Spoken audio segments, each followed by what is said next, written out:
everyone. Thanks already to those who are with us. Welcome to this first Instagram Live of the French Embassy in Tanzania with His Excellency Nabil Hajlaoui. Let's wait a minute until other participants are joining.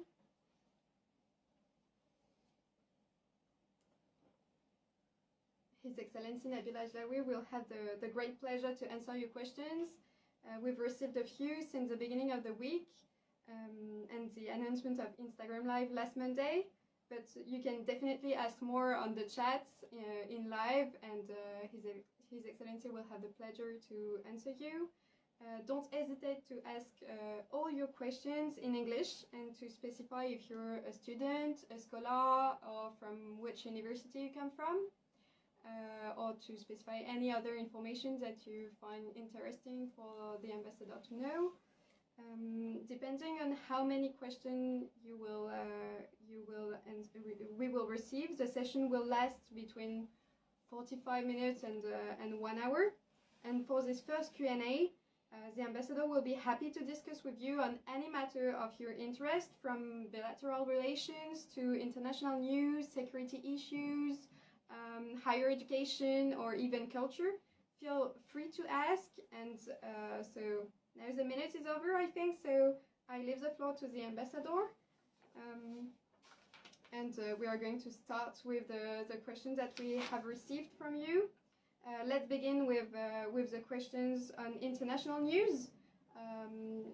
What is the position of France regarding the conflict in Ukraine? Thank you, Leonard. Thank you, and happy to be among you today for this first Instagram Live of the Embassy. To answer your question, the war in Ukraine is for us an aggression waged by Russia against Ukraine. This is what everyone has seen on the screens. You see how people have fled from Ukraine. Now we have 2 million people already refugees in the neighboring countries. So it's a mere aggression of Russia against independent and sovereign country, member of the United Nations, and France as a member of the United Nations, as a permanent member of the Security Council, condemns, of course, this aggression, this invasion, and stands with the Ukrainians, with the families of refugees, whatever their nationalities are. And we are mobilizing the international community to condemn this violence, to condemn this invasion and this aggression, and also to end it as soon as possible by every means, including the dialogue and diplomacy. So this is, in few words, the position of France, and we can detail it later. Yes, thank you for your insights. And so, what do you think about Tanzania's abstention in the vote about the UN resolution against Russian aggression?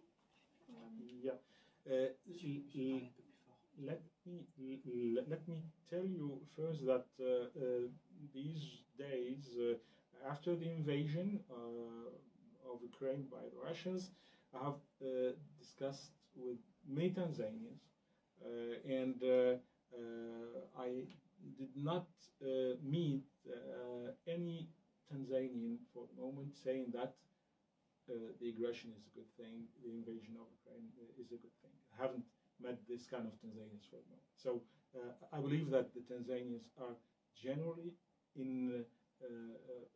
they're opposed to the aggression, opposed to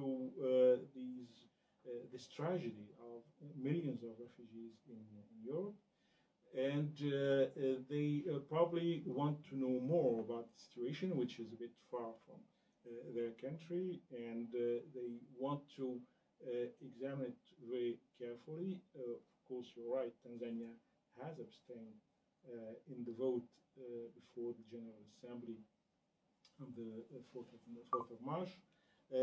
Was it the majority of the positions of the Tanzanians?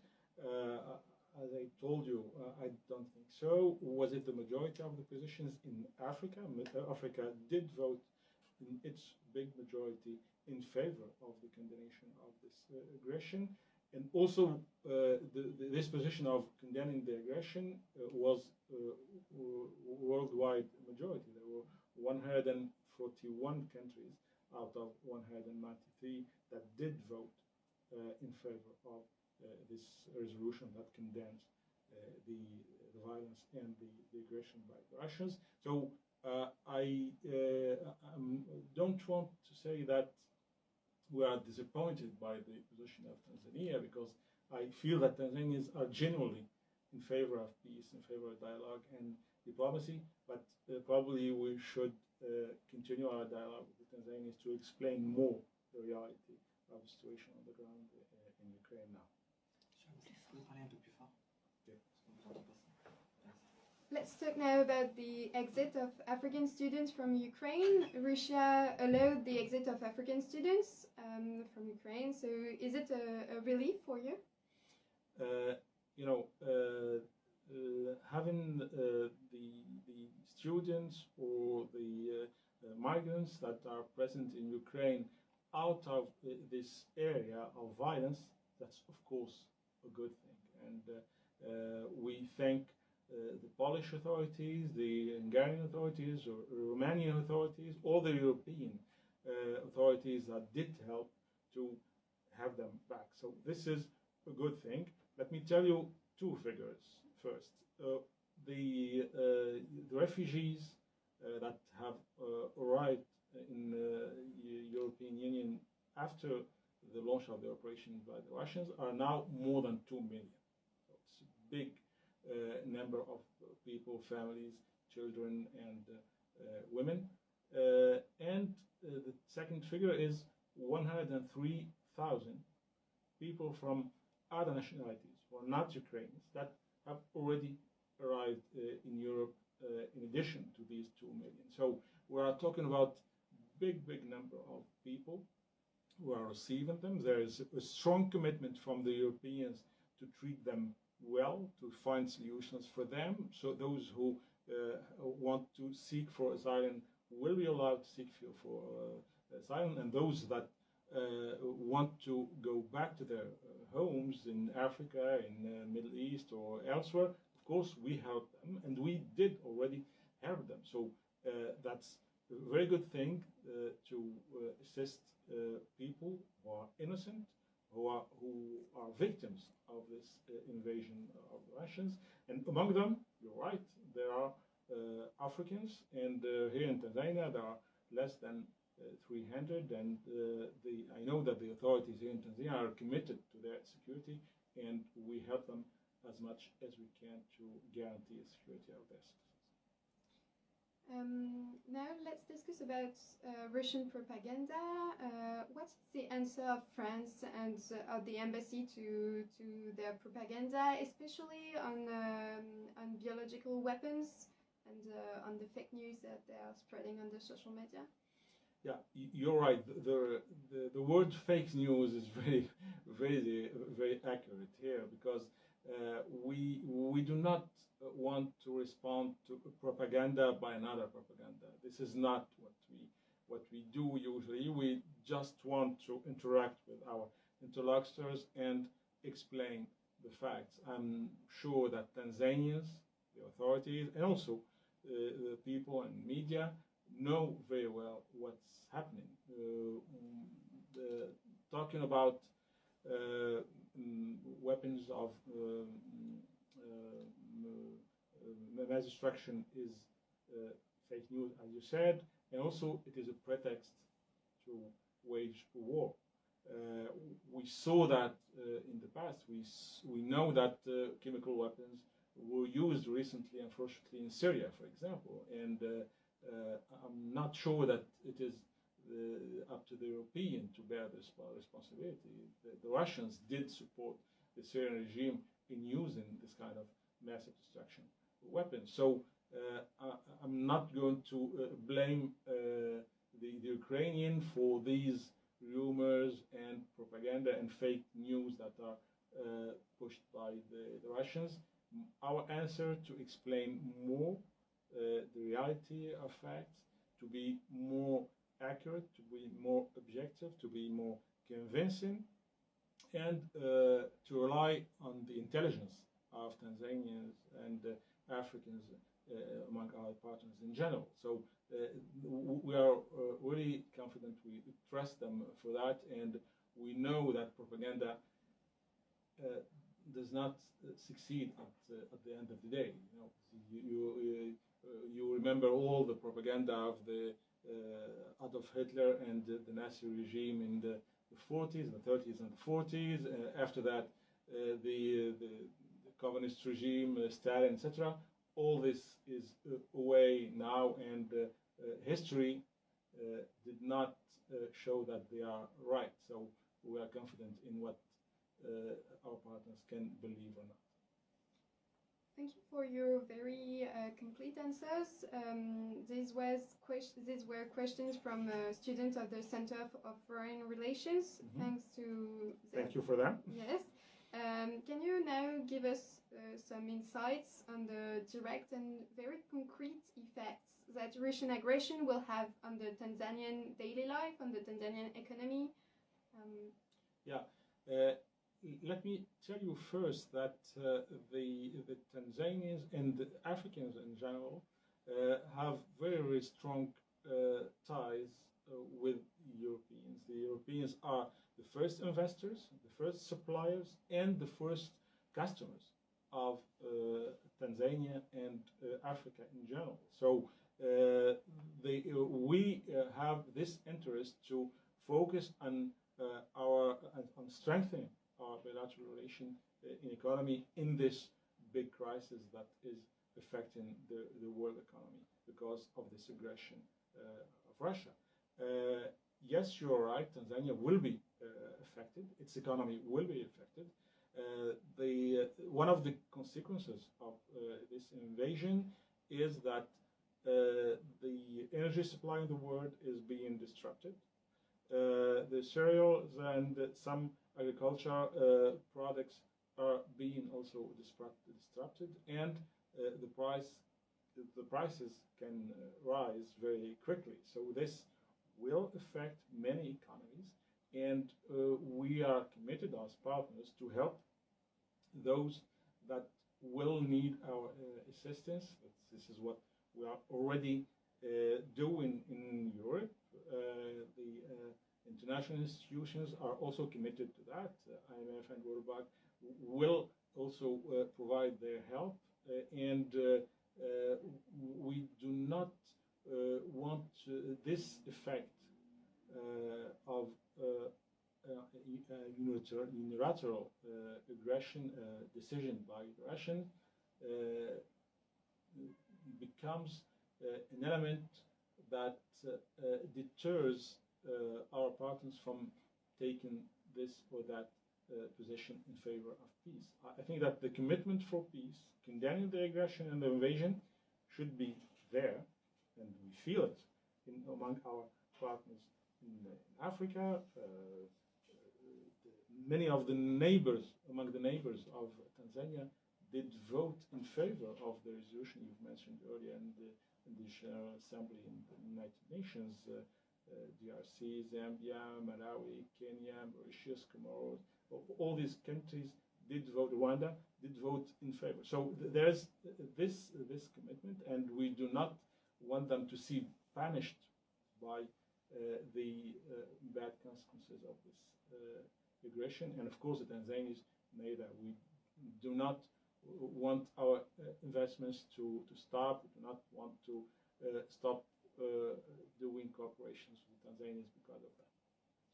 You've talked about Europe and the support of the EU to Ukraine. France is currently holding the chairmanship of the EU. It is a question of Rose Kalali on Instagram. How important is the EU to French people? Thank you, Rose, for your question. Of course, EU is very important for the Europeans. Let me remind you that the birth of EU in the 50s was did have a goal, which is to turn this page of wars among French and Germans and let the Europe as a continent become a land of peace and prosperity, and not a land of wars as it was, unfortunately, in the 19th century and the first half of the 20th century. So this is the main objective initially of the European Union. Then this union did succeed, and the European Union did become a land of peace and prosperity, and probably the most prosperous area in the world and the most peaceful area in the world. And this explains why the French people, the European peoples in general, are really very committed to continue building this union. And what we see is many peoples neighboring the European Union want to join this experience of democracy, peace, and prosperity. Among them, the Ukrainians. Of course, the Ukrainians want to be part of this experience. And yesterday, there was a summit held by President Emmanuel Macron in Versailles. All the Europeans were there, and there was a strong commitment to continue building the European Union and also to make it a force that supports peace in its neighborhood, condemning the violence, of course, the invasion by the Russians, and also continue talking with our neighbors that would like to join, like Moldova and Georgia, for example. So yes, the French and the Europeans are very committed to continue the experience. And by the way, Tanzania also has its own experience. Here you have an experience of building a regional partnership. The East African community is a reality, and Arusha is the capital of this community, and Tanzania used to be and is still the main force, the main promoter of this union, this community, in addition to other groups to which Tanzania belongs, like SADC, for example. So yes, we are committed to continue this experience. Let's now move from international news to bilateral relations. We have some questions from students of the Center of Foreign Relations again. Samia Suluhu Hassan recently visited France. What are the strategic priorities of France in Tanzania when it comes to bilateral relations, especially in economics? Yeah, you're right. The visit of President Samia Suluhu Hassan to Paris last month was a big event. It was a very important milestone in the bilateral relation between Tanzania and France, also Tanzania and Europe, because after Paris, President Samia Hassan did visit also Brussels and did take part for the summit in Brussels between the European Union and the African Union. And the conclusions of these two trips is that the current administration in Tanzania, President Samia Suluhu Hassan, share the same values that we share in France and Europe: democracy, freedom, Rule of law. yeah, absolutely. Tackling the COVID properly, gender questions, gender equality, inclusive society, etc., etc. So this shared commitment was shown during the visit, and the proof of this shared commitment is to attract the French investors, international companies, to come here to Tanzania, invest, develop their projects, implement infrastructure, build hospitals in cooperation, of course, with their partners among the Tanzanians. And we did sign agreements during the visit to implement projects. There were two projects of the French Agency of Development, AFD, that were signed during the visit, worth 259 million euros, about $300 million, projects in agriculture and also in transport, the BRT here in Dar es Salaam, the buses, the rapid transit buses. And we have also signed another agreement on blue economy. Two countries have agreed to work together in this field. And the third big thing that we agreed on is a roadmap on cooperation between the two countries with many kind of projects worth about $1 billion. So it's very significant. There is a strong commitment from France to continue develop its projects here in Tanzania and tell the French investors to come and to be part of the experience of development of Tanzania as a partners with whom, as I said earlier, we share these values. Among these projects, those in energy are very important, of course, for Tanzania. There are big needs here, and the pipeline of Total Energy is, for example, one of these projects that will have big and good consequences for the economy. There will be about $4 billion investment to build this pipeline, and the local content will be also very important. Thousands of Tanzanians will be employed in this project, and the impact on the local economy will be very good and very positive. You've evoked the French companies that were interested to invest in Tanzania. Mm-hmm. What are the other opportunities that were created following the visit of Samia Suluhu Hassan in France, maybe in other fields than economics?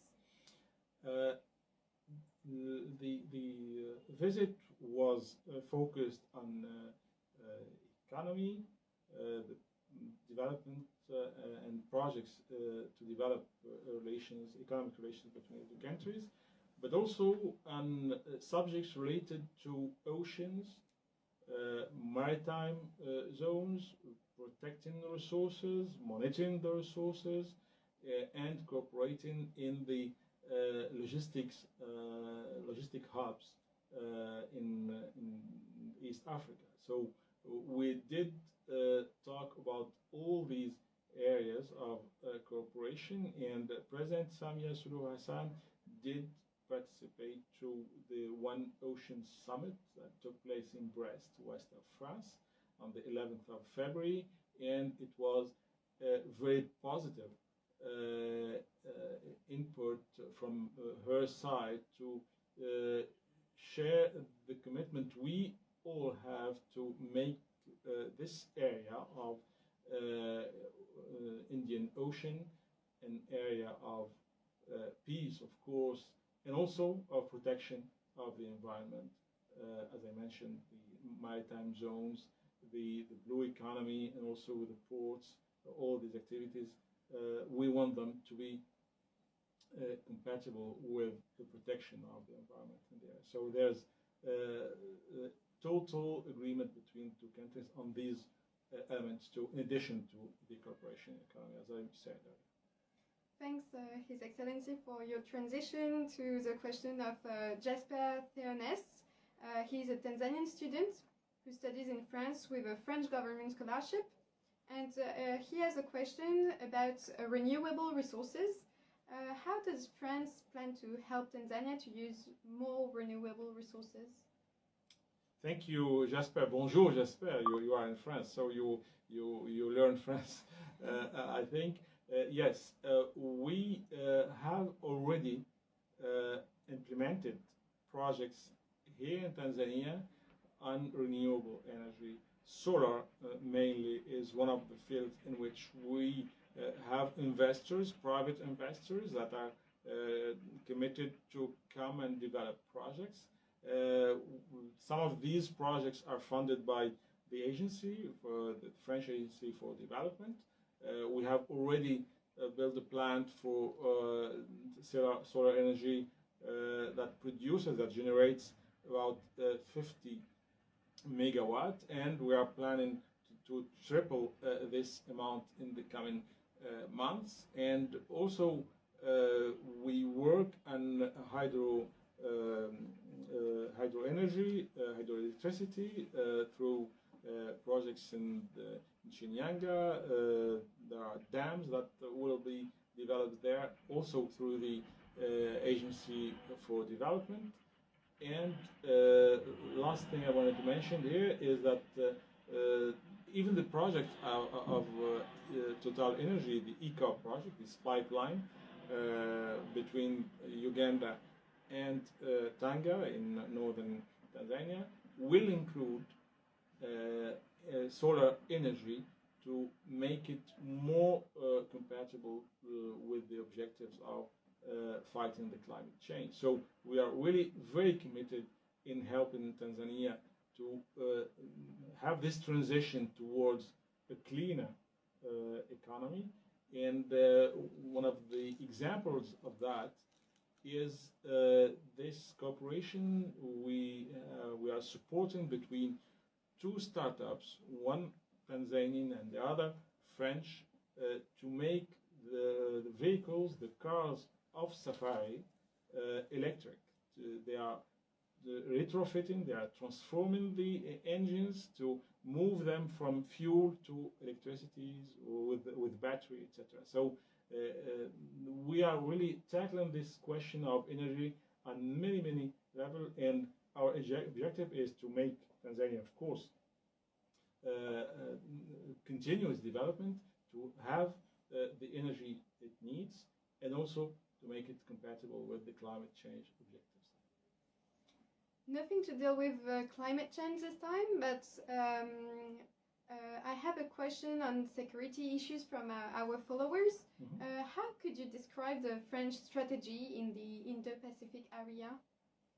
Yeah, the Indo-Pacific area is a shared space for France and many partners, among them Tanzania. Tanzania has shores on the Indian Ocean, and there are neighbors for France. The Mayotte Island and the La Réunion are not very far from the maritime zones of Tanzania, and we face the same challenges in this area. Our first objective in this Indo-Pacific region is to make it a space of peace, and we do not want to see a proliferation, an increase in military presence in this region by other partners. We saw that in the recent 2 decades in the Pacific region, in the Indo-Pacific, in the Ocean Indian also, there are some ambitions of emerging powers to build new military bases, to have military footprints, and there are some aggressivity that we saw in this region. We don't think that is something that that can be helpful for the region. Of course, Tanzania is not part of these ambitions. Tanzania is a peaceful country, but Tanzania can be a victim of some powers that can exploit its resources, for example. And the idea is to work with Tanzania to allow the country to protect more its resources, offshore resources, to monitor its maritime zones, its exclusive maritime zones, and also to fight all the smuggling, the trafficking that we can have overseas. And we know already that there are drug trafficking, even the jihadi groups and these groups that allow migrants, illegal migrants, to go out of the eastern coast of Africa through the sea and small ships, etc. So we have to cooperate on all these things, and this is the meaning of the French strategy of Indo-Pacific. And it's not only French commitment, by the way, because there is no an European strategy on Indo-Pacific that was released last autumn, and we are working to implement these two strategies with our partners in the region. And the interest for our partners in the region is also to reap the dividend of this strategy with projects in the ports, for example, and also in maritime security, as I mentioned earlier. And President Samia Hassan, when she went to Brussels recently, she did agree with the European Commission, with Mrs. von der Leyen, that there will be 420 million euros investment through this Indo-Pacific window of the European Union, and what we call now the global gateway projects, and Tanzania will be part of that. So as you see, it's a very broad strategy, multi-sector strategy, and in which Tanzania has a very, very big place. Thanks for your answer. We are currently in live in Instagram. On Instagram, what are your views on social media and diplomacy?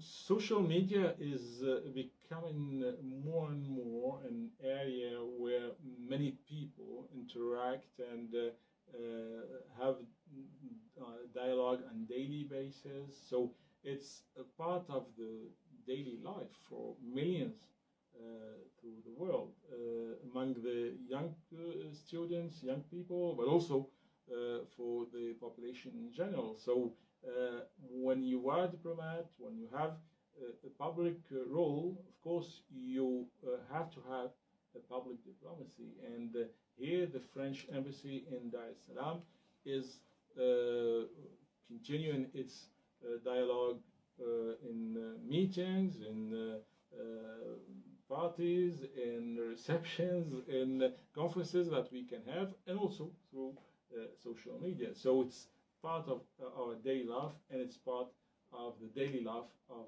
an embassy like our embassy. And the team here is very active, and we congratulate you yourself, Eleanor, and the whole team here that are working, and they are doing a very good job in reaching out to all our partners through the social media. Another question from Rose Kalali on Instagram as well about social media. Does the embassy have a social media policy, and how relevant are social media networks in executing your functions? We do have a strategy for this outreach through the social media. The strategy means that we want to be as present as possible, but in the meantime we are not doing what others can do. Our role is not propaganda. We are not doing what the Russians can do, for example. This is not our role is to be in interaction, to outreach, to engage our partners, to deliver the arguments we have, to explain things the most objective possible, and to not respond to provocation and fake news. So this is not our policy and our strategy. Yes, social media are relevant in our work. Do we determine our positions because of what's happening on social media and the fake news we can hear? The answer is no. We have positions that are consistent with international law, with the commitments on human rights, on the international order, international security, our role as a permanent member in Security Council, but we do not answer just to fake news and social media polemics. I know that some partners do this. I mentioned earlier the Russians who use this tool of propaganda and fake news. There are also mercenaries that can be used. We do not use this kind of methods. Thanks. I know that students are connected today on our live. How to come and study in France? How can we study in France? To come to France and to study in France, there are many ways actually, and we are betting on the attractiveness of the French universities here in Tanzania to attract more and more Tanzanian students. So my message is to the Tanzanian students that can be online, please come to us here in the embassy. We have a dedicated service to receive you and to interact with you and to allow you come and study in France. We do not have a big number of students from Tanzania in the French universities, so we need more and more students from Tanzania to come and to study in France. And they can, by the way, study in France in English also. It's not only in French, so they can start studying in English in France and continue learning French while they are living in France. So please, if you have any intention or any ambition to come to France and to visit and study in France, please come and we will explain to you all the formalities and we will help you doing it. We are currently celebrating French, as we are celebrating the Francophonie at the moment. What do you prefer in French culture? This is a vast question.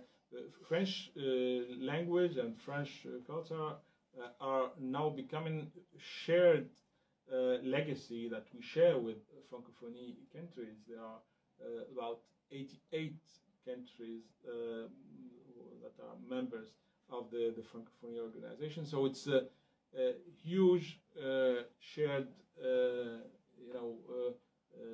legacy that we have in common with these partners. Personally, what I like most in the French culture is this ambition to be part of universal experience.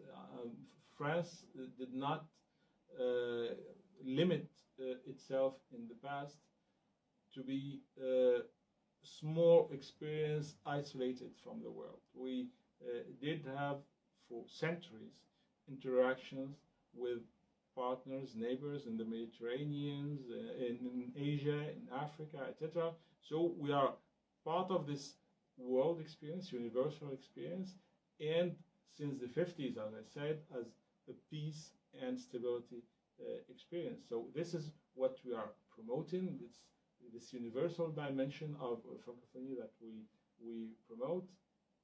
And I think that here in Tanzania, we feel that our partners have the same ambitions for themselves and for Africa. The Tanzanians promote Swahili language, promote Swahili culture and Swahili way of life, and we can just agree with their ambition. And I personally dream of a day in which we will have an organization of Swahilophonie, for example, like the Francophonie organization, and I will be the first supporter for this kind of initiatives. Thanks for all your questions, dear followers. Thanks, His Excellency. Do you have a message to share with our followers? My last message will be to tell everyone to interact with us, to come and see us. We have Alliance Française here in Dar es Salaam, also in Arusha and Zanzibar. Please come and see us, interact with us, and we'll be happy to hear from you. Whatever your questions are, we can disagree in many questions, but ultimately I think that we have the same ambitions and the same objectives, so please come and we'll be happy to interact with you. I hope you enjoyed this first session. Don't forget to follow us on Instagram, Facebook and Twitter. Please visit our website as well and watch the videos of the ambassador posted on his YouTube account. See you soon. Kwaherini, and have a good day. Thank you. Asante sana.